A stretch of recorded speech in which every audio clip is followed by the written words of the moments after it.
everybody, it's Christine here with the Unknown Humans Remain True Crime Podcast. I apologize, I'm a day behind. I have been mouse deep in some forest of the trees working on several unknown humans cases, making very good progress. So that is always very exciting. I think that you guys will forgive me for being a bit behind. Doing good things. So today we're going to talk about a gentleman from New York, February 1st, 1970. This is case number 37, and it's UP9819 in Namus. So let's go and take a look at that case. All right, so here we have an unidentified person. Again, the Namus case, UP9819. The body was found on February 1st, 1970 in, I don't know if I'm going to say this right, Saugerties. Probably has a little different, Saugerties, however you pronounce it, in New York. Haven't been there, don't know how to say it. And he has an estimated age range of 35 to 45 years. We have a ME case number, and if you're listening, we're looking at the demographics now. This is a male, listed as white Caucasian, estimated age group adult pre-50, estimated age range in years 35 to 45, estimated year of death 1970, and the amount of time before they found him from the time he was killed, it says days, okay? His height is listed at 5'3" estimated and 155 pounds estimated. We're on to the circumstances. So again, the body was found February 1st, 1970.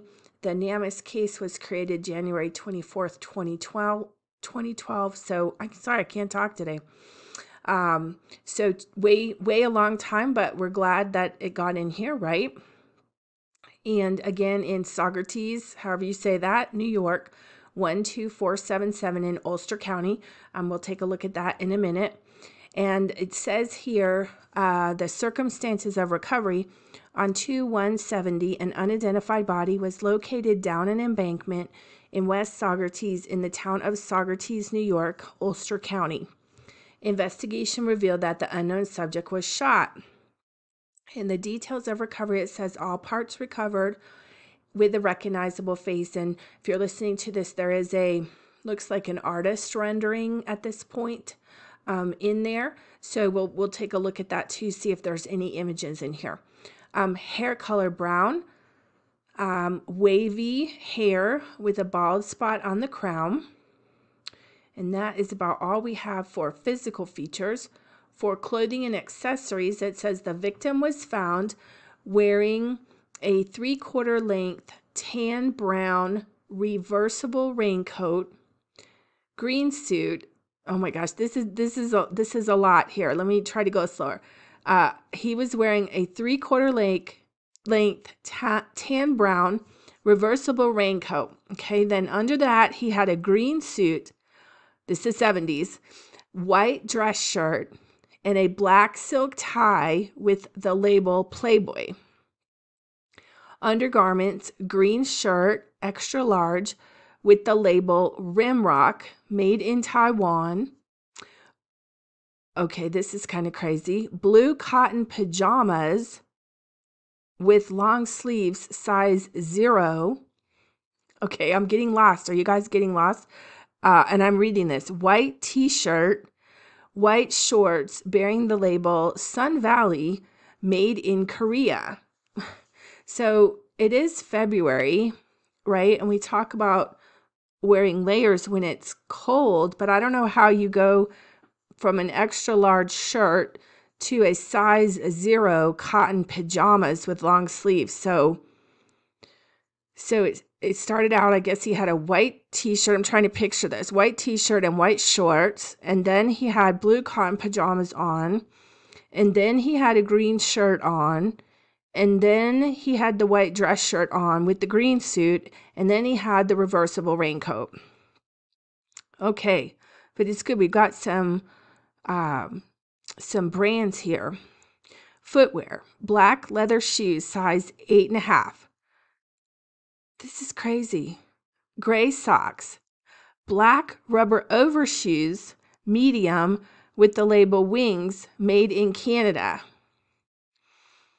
So was he planning on, going out and doing, I don't know, it must have been really cold and really snowing. I guess this is what, upstate New York. So I know it. All I know is that it really snows really bad in Buffalo. Okay, so I don't know if this is close to this. We'll look at the map, but this is like a lot of clothing and stuff. Black leather shoes, right? And then the overshoes and jewelry. It says victim was wearing an imitation ruby ring with a gold setting and an Omega Seamaster wristwatch, silver, with a serial number. So that's interesting. I wonder if they ever tried to trace that down. There's a little picture here, maybe showing a shirt. Let me click on that. It says Brooks Sleepwear. And it looks maybe, I don't know if it's just dirty or if it looks like a little darker green and lighter green plaid. So it says Brooks Sleepwear. And let's see. Okay, we got some, we'll look at the facial ID. Okay, it says a computer generated image. So yeah, you can kind of see the brown wavy hair. I don't know why they have him in a maroon shirt when he was wearing a green shirt. I think they should put him in the green shirt, but that's just me. Okay, so looks like a pretty good computer generated image. Okay, we got the gold Omega watch. It says man's gold Omega watch. Didn't they say it was silver?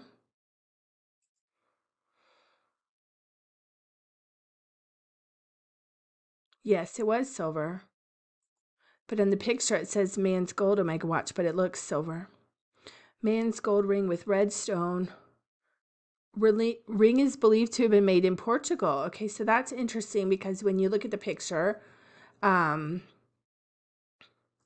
if you go and look at it, he looks like he could be, to me, right? And this is just a guess, maybe of a Hispanic or Spanish origin, or maybe Italian origin, just with the hair and everything like that. So that's interesting on the ring.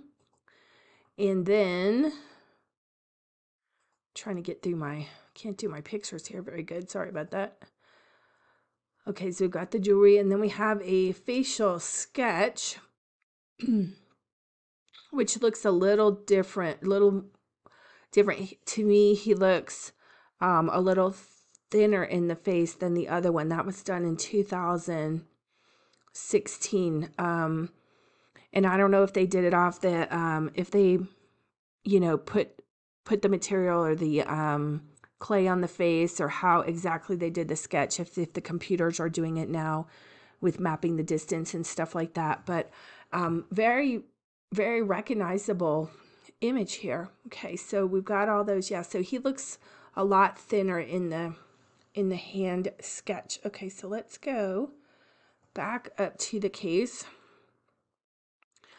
and the map. Let's see, down an embankment. Okay, so I'm clicking on the map and it takes us to Main Street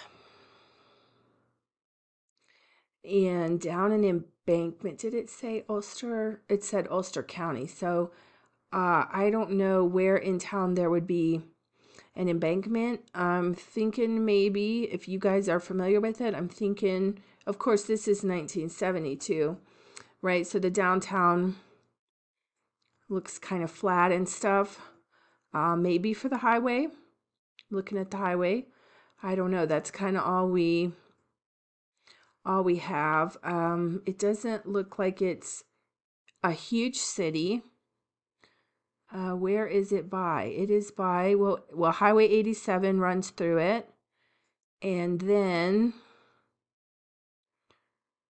try to see where. Kind of over, not too far, maybe from Connecticut.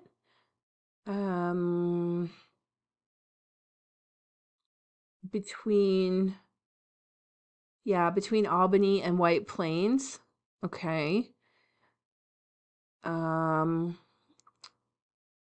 Yeah, that's about it. So I don't know how big the town would have been in that time. Maybe they were running through this 87 highway. If the embankment is on the highway goes through to this 287, down in towards the city, right? That looks like it's the big highway towards the city. And coming down from Albany. Yeah, coming down from Albany, and then on top of Albany, Saratoga Springs, and then all the way up to Glens Falls, and probably up to the border, right? Let's see, 87, Elizabethtown. I can't tell where the border is. Plattsburgh. Yeah, all the way up. So that road goes all the way up towards the border. Interesting. Okay, so what else can we look at? We can look at it's interesting how they thought the ring might have been made in Portugal. We do have a serial number on the watch, Omega Seamaster wristwatch. I wonder if they can tell where, let me pause this for a second. I'm going to Google, hold on. Okay, so now I'm on the Omega watch site, and so Omega is still in business, right? We always have to think, are they going to be in business? And this, it looks like it's got the little Omega symbol. And we do have a serial number. So I wonder if they checked it, we would hope, with Omega to see if the serial number could be Seamaster. Yeah, so here's the Seamaster. If they mark down their serial numbers at the point that they sold them, and maybe we would know where the watch was distributed to. So that's something there. Let's see. Rimrock undergarments, green shirt, Rimrock, made in Taiwan. White shorts bearing the label Sun Valley, made in Korea. I don't know what to make of that. And then a black silk tie with the label Playboy. So that, I don't know if it's a Playboy tie or if the tie had Playboy on it. We don't have pictures of that. And then this, go back to this, the pajamas says Brooks sleepwear. So let's see. Yeah, I didn't really find anything on Google. I wish they were holding the label down a little bit more, because it says Brooks sleepwear and there's a little icon that I can't see because the finger's on it. And then there's two words down there that I can't see. And maybe, I don't know, the wings overshoes in Canada, made in Canada. So maybe he came down from Canada. That's interesting, right? And then the Rimrock undergarments made in Taiwan. Let me see. All right, yeah, I saw some sweatpants with Rimrock in Walmart. I don't know, can't tell with the brand and with the tie. But this is interesting, right? With the being on the main highway, where the potential embankment would be. So they said West Saugerties. So that looks to be where the highway is. I'm zooming in again. So maybe they were coming down the highway and made him get out and shot him. We've heard stories of that before. If you watch Yellowstone, going to the train station. So excuse me. Yeah, so don't know. But yeah, I think we got some pretty good stuff here. with the shoes, especially with the Canada and that highway coming down, that would be interesting to see if there's a person missing from Canada. And we do have some good photos here and things like this. And of course, you know, we would love to solve it using forensic genetic genealogy, right? All right, so I'm going to wrap it up. Once again, ways to support the mission, shop.ponytailpublishing.com, all kinds of books, unknown humans remain, items, catch a killer items, forensic genetic genealogy things, anything that I can think of that you guys might like that can help me raise money so that we can donate these services to the police department. Once again, always, I thank you for your support. If you wouldn't mind sharing, you know, if you like it, like and share and pass it on so that we can raise awareness for all of these poor folks that are laying somewhere unidentified. All right, that's it for today. I'll talk to you again next time. Have a great day.